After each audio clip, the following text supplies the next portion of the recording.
uno de los periodistas y analistas políticos más influyentes de España. En serio. Se convirtió en una presencia insustituible en el panorama convulso de la España de la crisis, desde la dirección de la etapa en papel del Diario Público del 2007 al 2009, que fue un soplo de aire fresco en el panorama de los medios escritos españoles. Hace 5 años fundó, junto a un grupo de periodistas que querían ser dueños de la redacción en la que trabajaban, el Diario.es, que es un medio digital que hoy dirige y que se ha convertido en uno de los más seguidos en España, con 7,7 millones de lectores al mes y 20.000 suscriptores, que más que suscriptores son socios. Lo anterior lo ha convertido en una exitosa excepción en el complejo panorama de los medios independientes. El blog escolar.net, que es el blog de Ignacio, es absoluta referencia en temas políticos y citado frecuentemente por medios de toda tendencia. Usa con maestría las redes sociales. Este no es el amigo del bar del director de la escuela. Tiene más de 60.000 tweets desde sus primeros trinos, el 2001, y sus materiales son hoy, sus publicaciones, material de consulta obligada para 700.000 seguidores entre adversarios y partidarios. Es además tertuliano habitual de los medios audiovisuales más vistos en España. Durante años fue comentarista regular en la cadena SER, del grupo Prisa, hasta que el poderoso presidente de ese grupo y exdirector del diario El País, Juan Luis Cebrián, pidió su salida por una publicación en el Diario.es que contrastaban los negocios del propio Cebrián y de su familia aparecidas en los papeles de Panamá. La calurosa bienvenida para Ignacio Escolar, que sube a esta hora al escenario.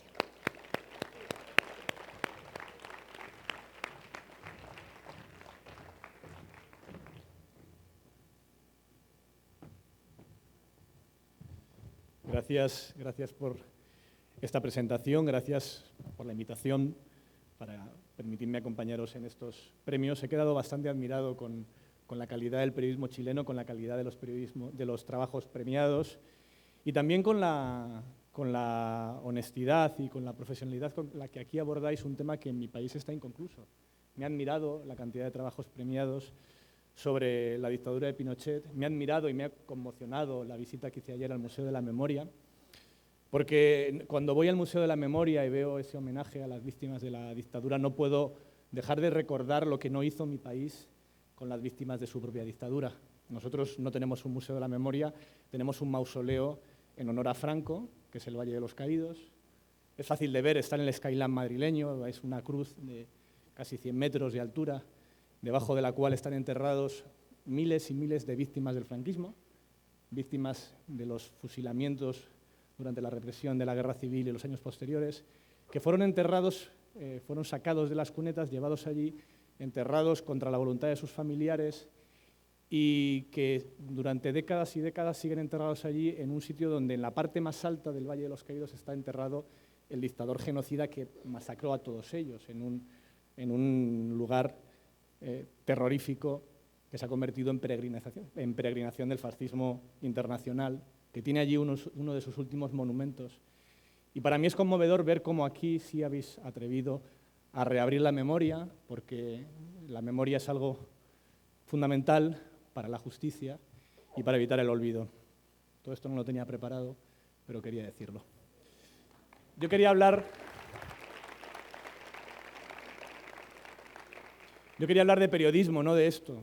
Lo que pasa es que ha sido inevitable porque, tal y como yo entiendo el periodismo es esto. El periodismo es pedir cuentas al poder. El periodismo es implicarse socialmente con los más débiles. El periodismo es también la justicia. El periodismo sirve para muchas cosas. Sirve también para entretener, sirve para divertir, sirve para publicar la cartelera de los cines y los horarios de los trenes, pero sobre todo sirve para pedir cuentas al poder.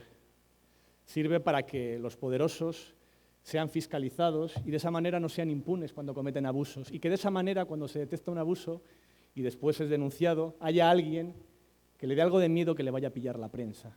Por eso el periodismo, su salud es tan importante para las democracias, porque sin esa observación que tiene como obligación y como mandato la prensa es imposible que las democracias funcionen.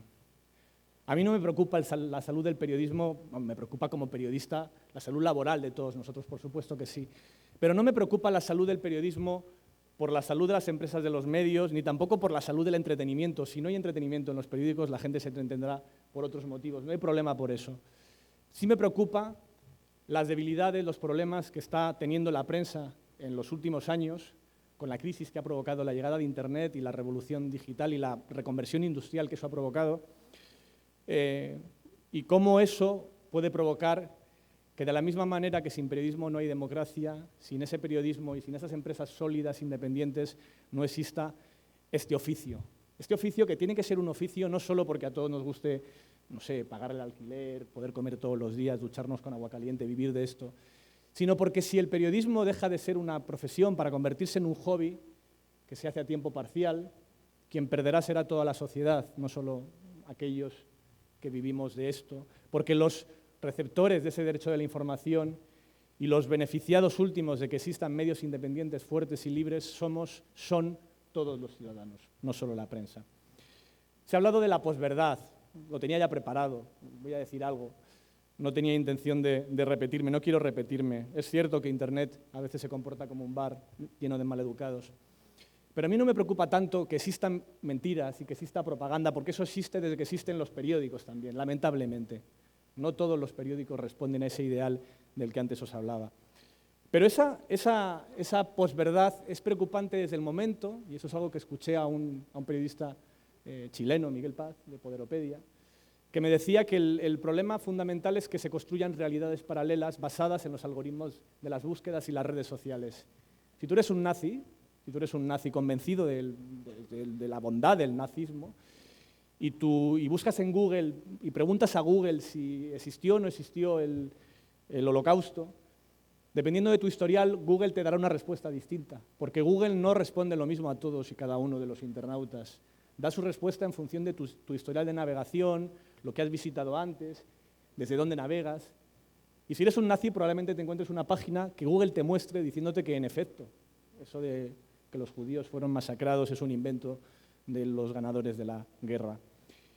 Y si tú estás en redes sociales y eres uno en realidad fácil de encontrar, uno de esos muchos ciudadanos que se informan en las redes sociales y que llegan a las noticias no porque vayan al kiosco y compren un periódico, no porque vean un informativo de televisión, no porque conecten una emisora de radio, no porque vayan a la portada de un periódico digital, sino que se informen, como cada vez hay más gente, por lo que recomienda su prima en redes sociales, pues acabará siendo víctima también del algoritmo y acabará viendo una realidad distorsionada, modificada, adaptada a sus gustos, sus preferencias, sus miedos, sus fobias, sus filias. Será como una especie de espejo de Blancanieves que reflejará en el muro de Facebook todos sus prejuicios, todo lo peor de lo que cree porque ignora. Ese problema del algoritmo tiene mucho que ver con algo que hemos vivido en Estados Unidos con Donald Trump, que es la fragmentación de las audiencias. Cómo se puede ser al mismo tiempo, ver el tiempo republicano y el tiempo demócrata, o se puede estar o sea cual sea la noticia, la denuncia, siempre habrá un canal de propaganda donde aquello sea minimizado. No solo eso, sino también que incluso si no llegan noticias falsas a tu muro de Facebook, incluso si lo que llega a tu muro de Facebook, después de que Facebook triunfe, que pretende eliminar las falsas noticias, es noticias verdaderas, si solo te informas por la jerarquía que decide un algoritmo por ti, estarás viendo una realidad paralela. Cuando usáis Spotify y dais a descubrir música, no estáis descubriendo nada. En realidad estáis encontrándoos con vuestros propios gustos, con vuestro historial de navegación, con lo que ya conocíais de la música. Y cuando os informáis por Facebook, como son tantos, lo que os encontráis en ese muro no es la jerarquía de la información, es la jerarquía de vuestros prejuicios. Eso ha cambiado mucho en la prensa en estos años, para mal, creo que para mal. Antes, una de las labores fundamentales de los medios era ordenar la información, decidir qué era portada y qué era un breve, decidir qué era importante y qué era accesorio. Ahora ese trabajo lo hacen las recomendaciones, porque es a través de ellas donde la gente llega a las noticias. Otro de los problemas es nuestra credibilidad. Hemos cometido errores siempre. Yo tengo una teoría que llamo la teoría de los 3 errores, que todos lo podréis comprobar. Si en algún momento alguien es protagonista de una información o testigo de una noticia, o ha conocido, o por lo que sea es experto en el tema, normalmente cuando lee una noticia de prensa relacionada con eso de lo que él sabe, suele encontrar de media 3 errores. De media. Eso genera una duda terrible en ese lector, porque cree, si de esta noticia que yo sé he encontrado 3 errores, ¿cuántos hay cuando me informan del gobierno, de la oposición, de Afganistán, de Wall Street, de la banca, de las grandes empresas? ¿Cuántos errores hay ahí si de esto que yo conozco he encontrado tantos fallos? El problema es que ahora esos lectores, ese lector que sabe de algo y entiende de algo, o conoce algo, o es testigo directo de algo, Cuando encuentra esos 3 errores, se los cuenta al resto de la gente, a sus mejores decenas de miles de amigos en Facebook, y eso provoca que esos errores lleguen a mucha más gente. Y eso provoca también y refuerza también eso que hablábamos antes de cómo el algoritmo permite construirse realidades paralelas. Pero para mí el principal problema de la prensa, y es la razón fundamental por la que lanzamos el diario.es hace ya pronto 5 años, tiene que ver con la independencia de la prensa, con cómo garantizar la independencia de la prensa. Que no es un capricho, porque es imposible fiscalizar el poder, denunciar sus abusos, si se forma parte de ese poder o se pretende influir en él. Hay muchos periódicos que confunden la fiscalización del poder con formar parte de un poder y convertirse en una especie de poder sin la responsabilidad, sin la necesidad de las urnas y sirviendo a intereses espurios. Pero para ejercer el periodismo independiente, capaz de denunciar abusos, capaz de generar esos trabajos de excelencia que hoy han sido premiados aquí, hacen falta, yo creo que 4 garantías. Hay 4 criterios para poder medir si un medio puede ser independiente. Puedes cumplir los 4 y no serlo, ¿no? Uno de ellos tiene que ver con la rentabilidad de los medios. En los últimos años en todo el mundo se está viviendo una reconversión industrial durísima para la prensa que tiene que ver con el declive de la prensa en papel, adaptándose a Internet, y con que el negocio que existía en la prensa de papel no se traslada con la misma fuerza y la misma rentabilidad y los mismos márgenes a la prensa digital. Esto está pasando en todo el mundo y es una pésima noticia. Pero al mismo tiempo también ha dado algunas cosas buenas. La fundamental es que ahora es mucho más sencillo, mucho más barato montar medios. Cuando yo fui director del Diario Público, nos gastamos en la fiesta de presentación tanto como en el primer año del diario.es. Fue una gran fiesta. Tocó Brian Ferry y todo. Pero volví a la rentabilidad porque creo que la rentabilidad es uno de los factores fundamentales que garantiza la independencia de los medios. Solo los medios rentables pueden ser independientes porque si no eres rentable, alguien compra tu libertad. Si no eres rentable, no te puedes permitir el lujo de ser independiente. Y en el momento en que hay medios que siguen saliendo a la calle sin ser rentables, hay que preguntarse quién paga esa fiesta. Porque cuando un medio es rentable y sigue saliendo será porque su dueño consigue la rentabilidad por otras vías, por su cercanía al poder, por su influencia. Y ese tipo de medios, lamentablemente muy comunes, no me atrevo a hablar de Chile, sí de España, son medios donde el lector, el espectador, el oyente ya no es el cliente. El lector, el espectador, el oyente son la mercancía, porque el cliente es otro distinto. Y esos medios no se dedican al negocio de la comunicación, de la información, se dedican, en el mejor de los casos, al negocio de las relaciones públicas. Además de la rentabilidad, el segundo factor para medir la independencia de un medio o para garantizar la independencia de un medio tiene que ver con los intereses de sus dueños, con quiénes son sus dueños y en qué otros negocios están metidos.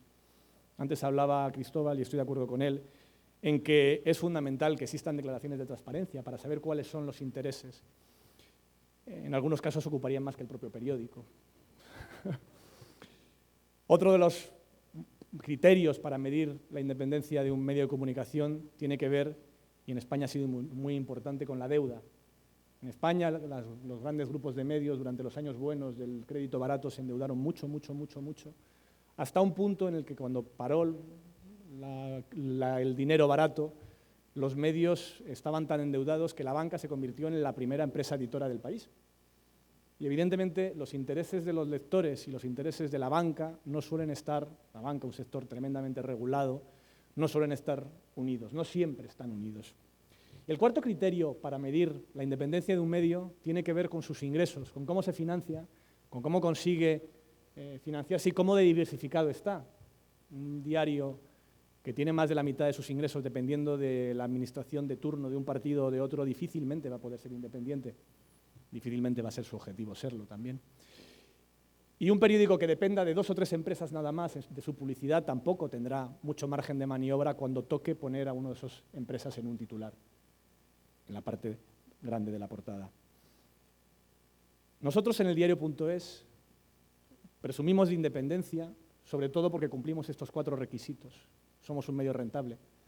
Somos un medio rentable, llevamos 5 años y hemos sido rentables durante 4 de los 5 años. Solo el primero perdimos un poquito de dinero.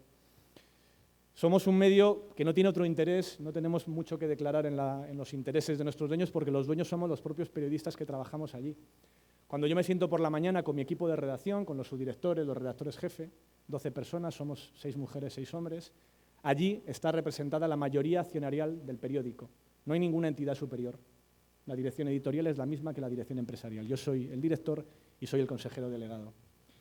Somos independientes también porque no tenemos deuda. Hemos conseguido lanzar este periódico, que ha pasado en 5 años de ser un pequeño proyecto de apenas 12 personas, antes fuimos un poquito menos, 4 en un coworking, a ser hoy una de las principales redacciones españolas. Tenemos 80 personas en la redacción de Madrid, 70 personas más en las ediciones locales autonómicas, 12 ediciones locales. Y lo hemos hecho sin tener ninguna deuda, ni deudas, ni créditos, ni hipotecas, ni ningún favor inconfesable a ningún poder económico o político. Y sobre todo somos independientes porque hemos conseguido un modelo de ingresos en el cual nuestro primer cliente es el lector. Lo has explicado muy bien antes, Paula. No son suscriptores, son socios. Los llamamos socios porque un suscriptor paga por un periódico y le das un periódico a cambio. Ten tu dinero, ten tu periódico.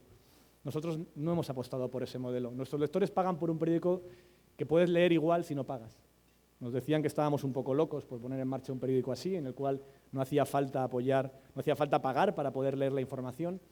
Pero cuando nacimos en España, año 2012, un paro juvenil del 50%, limitar el derecho a la información solo a aquellos ciudadanos que podían pagar era limitarlo mucho, porque no todos, muchísimos no podían pagar. Y además porque en Internet cada ejemplar cuesta lo mismo que el anterior que has vendido, cuesta 0. Y gracias a ese modelo hemos podido poner en marcha un periódico diferente, un periódico independiente y un periódico capaz de fiscalizar el poder, capaz de levantar noticias de las que provocan consecuencias, de las que tienen consecuencias. Hace poco hubo una sentencia que probablemente conoceréis. Fue condenado a cárcel el director gerente del Fondo Monetario Internacional, Rodrigo Rato, es vicepresidente del Gobierno de España, uno de los hombres más poderosos del país.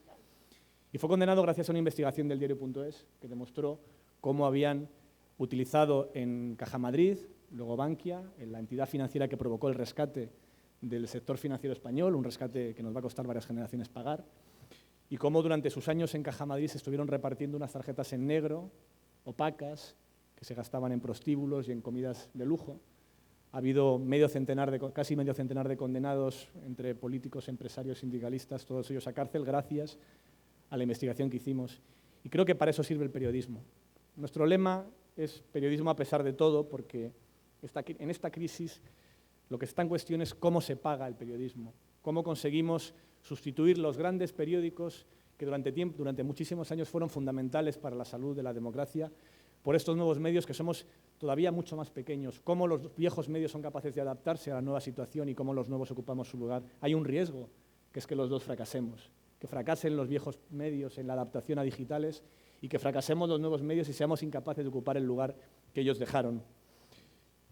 Decimos que nuestro lema es periodismo a pesar de todo porque lo que está en crisis no es el modelo del periodismo, no está en crisis cómo se comprueba una información, qué es una noticia, cómo se investiga, cuándo hay que publicar y cuándo hay que callarse porque no tienes todos los datos. El buen periodismo, el periodismo de excelencia, sigue siendo fácil de identificar y de reconocer. Hoy tenemos en estos premios muchas pruebas de ello. Muchísimas gracias.